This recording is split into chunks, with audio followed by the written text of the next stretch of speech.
Praise the lord. ఎడార్ల సెలయర్లు April 22. నేను నడుచు మార్గము ఆయనకు తెలియను.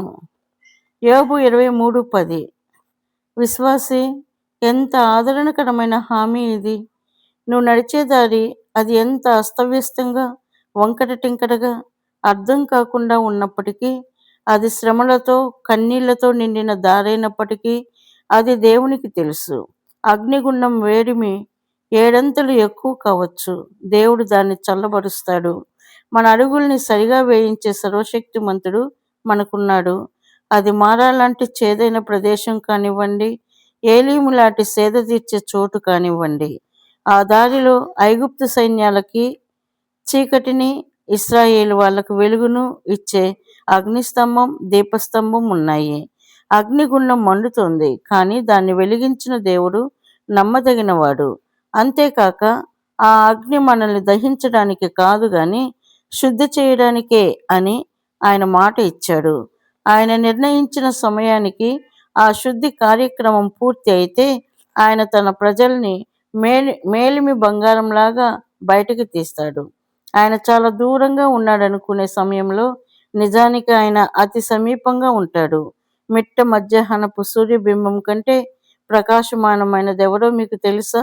ఉదయకాలపు కిరణాలతో పాటు మనల్ని పలకరించి నిద్రలేపేదెవరో తెలుసా?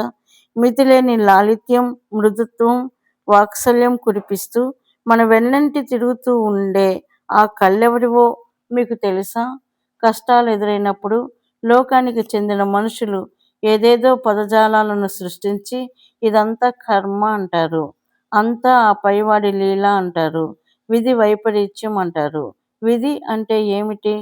సజీవుడైన పరమదేవుడిని, చక్రవర్తిలాగా అన్నింటినీ తన సంకల్పమాత్రంగా నడిపిస్తున్న దేవుడిని వర్ణించడంలో అర్థం పర్థం లేని విధి లాంటి మాటల్ని ఆయనకి బదులుగా ఉపయోగించడం ఏమిటి?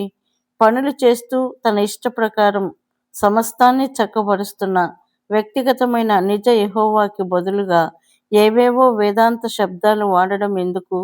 మహాశ్రమలు తనను చుట్టుకుని ఇహలోకపరంగా ఆశలన్నీ అడుగంటిన వేళ యోబు దృష్టి నేరుగా దేవుడిపైనే పడింది. మనుషులెవరూ కాదు, దేవుడే అది తనకు చేశాడని నమ్మాడు. ఇలాంటి దృష్టే మనము కలిగి ఉంటే మనకి వచ్చిన శ్రమ ఎంత వేధిస్తున్నా అది మనల్ని బాధించలేదు కదా.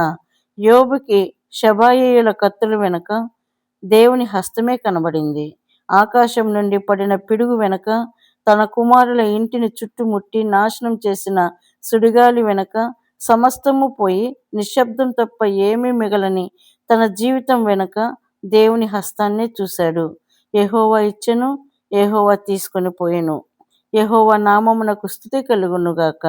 అన్నింటిలోనూ దేవుణ్ణే చూస్తూ ఉన్న యోబులో విశ్వాసం పరిపక్వమైంది.